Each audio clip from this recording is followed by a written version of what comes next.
Let's bring in JP Morosi, who joins us now here, leading the league here on Hot Stove. Good morning to you, JP. We began this show talking about Alex Bregman. Let's talk about another third baseman, Nolan Arenado. Bregman, of course, is a free agent. Nolan Arenado, this is going to have to be facilitated via a trade. What's the latest? What do we know about Nolan Arenado? Well, Robert and Harold, good morning. I would say, based on some conversations I've had this week, the chances continue to increase that by the time the Cardinals arrive to spring training in Jupiter, Florida, Arenado will still be a member of the St. Louis Cardinals because of that number you see on the bottom of your screen. Owed $74 million over the next 3 seasons. And we ask ourselves, how many teams in baseball on the 29th of January have that kind of payroll capacity and flexibility to add a player who is candidly coming off of a down offensive year? And especially with Bregman still out there as a possibility for any number of teams. And I heard Robert mention the Yankees earlier, the Red Sox, the Tigers, all of these teams have been linked to Bregman at different points. The longer this thing goes without Bregman having resolution, I have a hard time finding Arenado a spot as to where he's going to land. I know I had been told at various points in the wintertime that the Mariners had some interest. I don't think things are trending in a direction toward a deal with them. They're still trying to free up some payroll, potentially by moving a starting pitcher. The Yankees, I don't believe, Robert and Harold, that there's anything hot there with the Yankees. But no, I do think one name that you referenced and heard about with the Astros in Jorge Polanco. I think Polanco and the Yankees could be a bit of a fit at some point because, again, he is a less expensive player. You've got Arenado at $74 million over 3 years, or Polanco on a low base 1 year make good kind of a deal. It's just a much easier transaction for the Yankees or anyone else. All right, I hear you with that, JP, but I think the thing I'm looking at the most, full no trade clause. That's the thing. You can always restructure money. Cardinals keep this, another team does that. There's a lot of ways you can restructure the money to make it work. It's just a matter of getting Nolan to figure out which team he wants to go to if somebody's interested in going. Go ahead, I'll let you jump in.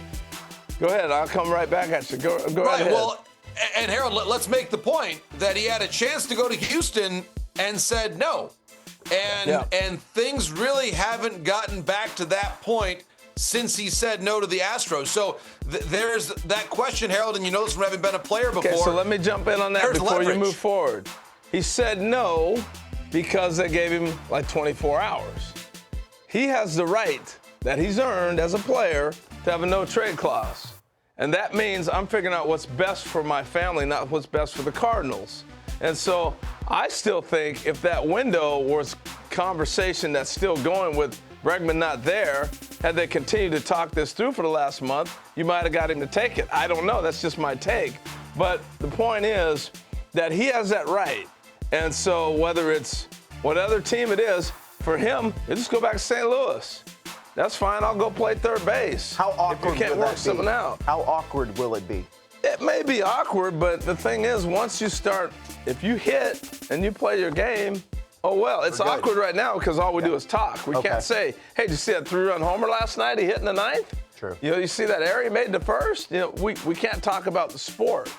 But I do want to emphasize that because it gets lost in translation, that the player has fought all these years for his right to have the no trade. Yep. And that's part of his prerogative. Straight across. Everybody knows that in the sport. Yep. That's the way it is.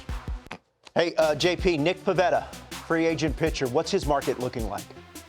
Robert, again, it's interesting when you talk about Pivetta. The biggest thing, and in talking to agents and executives around the sport in the last couple days, the draft pick. The draft pick is the most important consideration here for Nick Pivetta. And for that reason, there are those in the industry who believe that the best fit for him right now is going back to Boston because, of course, they would not have to give up a pick to sign back their own player. The other consideration here is let's think about a team like the New York Mets. They've already had to give up their pick because of signing Juan Soto.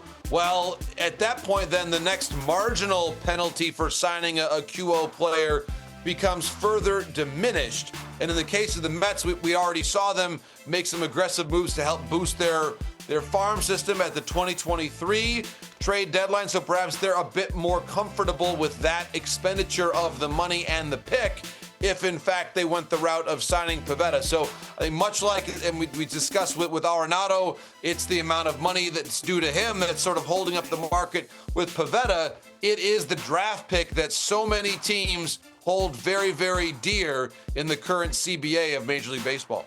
We've got some baseball on the network here coming very soon. The Caribbean Series. All games will be seen right here on MLB Network beginning. There's that JP smile. Yes, this is right up your alley. Smile. And JP, there was a result recently in the Mexican League that had some impact on the Caribbean Series field. Tell us about it.